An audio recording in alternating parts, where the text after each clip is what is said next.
What's up, guys? Jeremy Conn here. It is Lowdown, Pickdawgz.com, the place to be. Make sure you're clicking the notification button, let you know every time I post one of these. Also, if you subscribe and like, that does help us out on the other side. So appreciate you guys checking this out. I've been doing this, I think it's been about a month now, posting videos.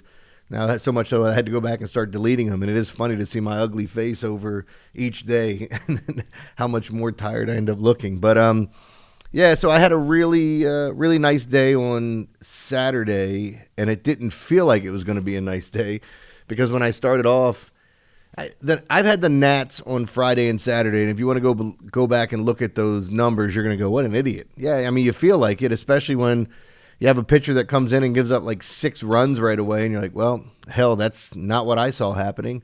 And then in the other game where it was 2-0 and you can't get anything done against Giolito, and then all of a sudden the floodgates open, and then it makes you feel like even more of an idiot for taking the Nats. So I had them early losing, and it was like they gave up so many runs so early in the game that you already knew it was a loss that it felt like a loss. Like it felt like you started your day 0-1 as soon as the games went off. So then I'm looking at that, and then I had the Blue Jays over, and if you guys saw it, so many base runners and just can't get them home. 3-3 extra innings, and the Angels can't figure out how to get a run in the top portion. They had the bases loaded multiple times and nothing. And then the Blue Jays walk it off with the bases loaded. So, yeah, that kind of sucked. But, again, look, that's baseball. I can't complain about getting an opportunity with extra innings to possibly win the game. But they had plenty of opportunities during the game. And then I hit every other play. So I had 2 losses early in the day, and I'm like, well, shit, this sucks. Had the Phillies over, called that. I believe it was the Phillies over. Now am I mixing my days up?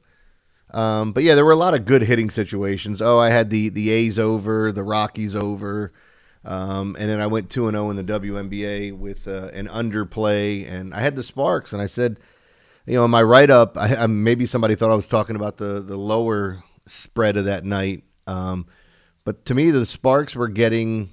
was it 6 points, 6.5 points? It just felt like too much after the week that Indiana's had.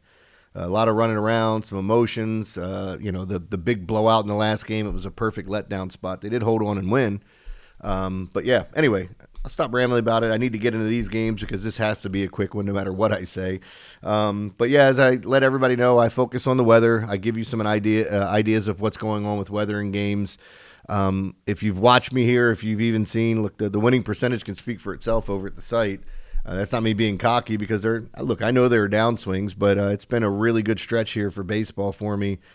And the same thing in the WNBA, and I finished with 4 wins in the NBA. When I started, I lost the first NBA championship game and then won the next 4.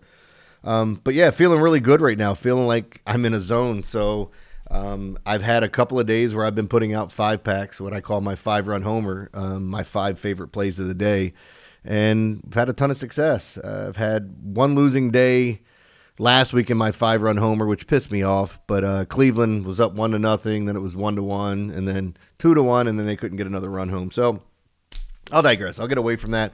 But it's been really good so far, and I'm looking to capitalize on it, and I'm one of those guys, I feel like when I get on a heater, I stay on it for a good bit.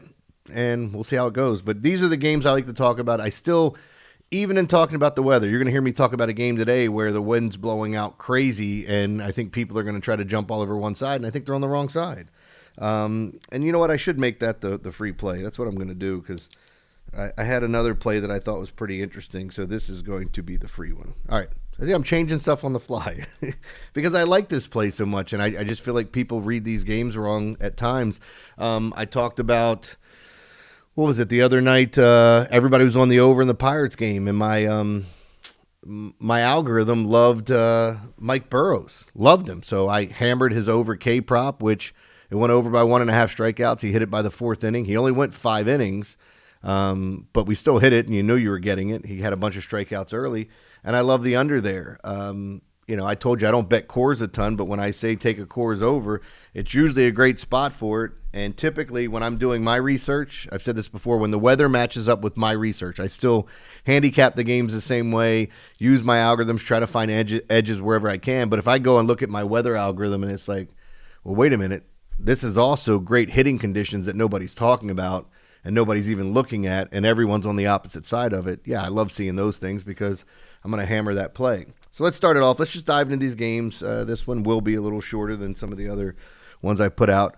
Let's start off with the Texas Rangers at the LA Angels. Wind is out at about 8 miles an hour to dead center. It's high 70s. That's Jacob deGrom versus Yusei Kikuchi. This is a spot where I've talked about Kikuchi. He's been putting a bunch of guys on base, but he strikes out a ton. I mean, an absolute ton. I talked about the other game where he threw 30 pitches in the first inning, still went 7 innings, and he struck out double-digit guys. And I'm like, none of this makes any sense. Like, the math is not mathing for what happened for him in that game and being so bad in the first inning and then figuring it out and being lights out in limited pitches as well. Jacob deGrom, best pitcher that we've seen over the past few years.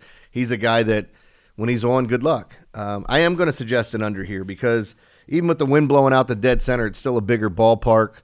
And the fact that it is dead center, I think it's a help. I mean, we're not talking about like 12 to 15 mile an hour winds here. There is one spot today that has it, and I'm going to tell you about it, and we'll go over it here in just a second. But I would lean under here because I do think with deGrom and his ability to limit this Angels offense, a lot of their power comes from the right-handed side. He should negate some of that. And on the flip side, when you're looking at Texas, it's been the most profitable under team all year long. And I don't like being that guy that's just throwing that out there saying, hey, just go bet it. No, look for the right spots, and this feels like a right spot. Let's go to game 2, and this is the one where wind's blowing out at 11 miles an hour, a little bit of rain, almost 90 degrees. I've talked about this plenty of times where I feel like I'm doing the Jeff Hornacek thing where I'm waving to my kids. I keep rubbing my face. If you guys don't know that, Jeff Hornacek, when he shot free throws in the NBA, he would touch his face before he shot the free throw. That was him saying hi to his kids or something stupid like that. I don't know why I remember dumb shit, but that's just what happened. So with Dick Fitz for Boston, good old Richard Fitz and Austin Gomber. Gomber's better than you think outside of Coors, even though, I mean, the numbers are so chunky, I can't convince you of that, but I do think he's better than what he's done, and I think Coors messes with these young pitchers' minds too. But so having Gomber and Fitz in this game, I might look at Fitz strikeout prop too because I've been targeting the Rockies, the A's, the Yankees. There's a handful of teams I target, and it has to be in the right spot. And when my algorithm matches up, and it's like, hey, these are the projected strikeouts, and I'm like, oh, he's projected for a full strikeout higher than what his prop is. Let me go see what the numbers are. Oh, that's why he's minus 180. Okay, so then, you start looking at those things to see what's profitable, what's the right way to approach it. But I do think, I don't have the number in front of me. I'm assuming it might be 4.5 or 5.5 for Fitz. He hits right around that 3 and 4 number all the time, but this is the Rockies who swing and miss. The one concern here, if you were going to bet the over strikeout props, is that 11 mile an hour wind blowing out and 2 pitchers that we can definitely attack and 2 lineups that, I mean, if you guys go back to, what was it? It was Saturday. Go back to the Rockies lineup on Saturday and tell me how many players on that team you know. I do this for a living, and I'm like, who is this guy? There were like 4 guys in the lineup I'd never even heard of, and then they scored 10 runs. So they've been swinging the bats great lately. Goodman looks good. I like the over here, and again, I might be on it as a free play. I'm sitting here saying it's not the free play today. I might be on this play. It's the best weather spot of the day, if that does anything for you. And I don't mind throwing these out and talking about them. Day of, when I start doing my handicapping, is going to push me in whatever direction, as I've said on here before. I will never tell you I like something here without posting something saying, hey, this has changed, the pitching matchup, the weather's changed. I'll post something below in the comments if I'm feeling totally different about a specific game. But, yeah, I'll never post the opposite of it as a play and then tell you guys to take something here. It's not just not how I work. But this might be one that I'm on today, so I do think the over looks good. Let's go to a couple of night games. We got the Dodgers and Brewers. Well, this is later. It's not necessarily night. I'm bringing this up because Yamamoto versus Peralta here, and wind is blowing in at about 7 miles an hour, and you might say towards first base. You might say that, okay, well, it's a dome, but this fits perfectly in where they like to open the dome. There's no rain in the forecast. You got a little breeze, and it's in the 70s. Or is it 70s or yeah, they're in about 72 degrees on average is what they're saying. So they like to open the dome between 65 and 80, sometimes fluctuating one way or another. But I would lean under here. I like the pitching matchup. I like Freddie Peralta at home. Yamamoto is, you can check the stolen base numbers. I think he's been fine. And a lot of times I'll go to like Swish Analytics and check stolen base props if you want to bet those. Although, let's be honest. I mean, home run props and stolen base props are kind of a crapshoot, but I feel like with stolen base props, you can find an even better edge. But you need your guy to get on base. You need everything to go right. But there are pitchers out there that you target that just give up way too many stolen bases. I don't think Yamamoto is one of those guys. And the only reason I bring it up is the Brewers run an absolute ton. But I like the under here. I would lean towards the under. Now, for my free play, let's get to this game because I do find it interesting. I talk a ton about the weather. Like I was talking about the Red Sox. They play in sometimes, but with a lot of heat and humidity on the East Coast. I love those East Coast stadiums, and I'll throw the Reds in there as well as one of my favorites. The Braves here in Baltimore, D.C., Philly, Pittsburgh, and it can go up to New York and even Boston. Like these stadiums, when the humidity picks up, like when there's a little precipitation in the air, a little bit of rain, and it's hot, the ball's fly out of the stadium. So this is a spot, though, Phillies and Giants, winds out at 12 miles an hour, but it's in the mid-50s. San Francisco's weather is always drunk.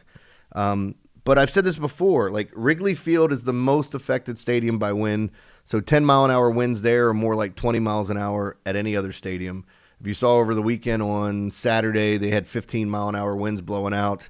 And even though they left like runners on base galore, that game still flew over the total late, a little later than you would have liked, I think the seventh inning. But again, it's just greatly affected. And the reverse of it is Oracle Park with the Giants. They're right there on the water. 20-mile-an-hour winds blowing out is more like 10. So the fact that you're getting 12 to 13 miles an hour, it's you can almost cut it in half and go, okay, yeah, it's still an advantage. It's a bump, but it's not quite the bump that people would think. Now, with this game in particular, I like the pitching matchup. Christopher Sanchez versus Landon Roop. The fact that it's in the mid-50s, those colder temperatures, the ball doesn't carry as well. My free play is going to be on the under in the Phillies and Giants. I think it's a perfect spot with two decent pitchers to take a chance on an under. So, all right, guys, make sure you're checking out all the premium plays. I'm sure I'll have a ton up by the time you guys finish watching this. Usually I post in the morning when I get up for the radio show. So you'll see me posting plays at like 6 and 7 o'clock in the morning. And then as I'm doing research throughout the day, you'll also see me on the weekends. I'm usually up at 6 or 7 and I start posting then. Like, for example, I recorded this on Sunday and I think all my plays were up by 7 a.m. this morning. So some of the guys will post the night before. I prefer to do it the morning of, even though you probably could get a little bit more exposure doing it the night before. But please check out all the plays. We got Christmas in July coming up, so you'll get a huge discount on some of the season-long and year-long duration packages that we have. And then one of the other things that I wanted to bring up as well, and I've talked about it, August 4th, I have my surgery, so I'm going to be out for like 2 weeks. I'll still be posting plays. There'll probably be a day or two because of, like, I'll post the day of my surgery, and depending on how I'm feeling, I'll post the next day. I'm sure I'm going to have something every day, but again, I don't know the extent of this surgery and how bad it's going to be, but I know I can't talk for like 2 to 3 weeks. All right, guys, hope you have a great day. Hope you win some money, and you can follow me on Twitter at JConnSports, that's CONN. If you got any questions, I'll answer anything there. Just shoot me a DM. They are open, so I'll see you tomorrow.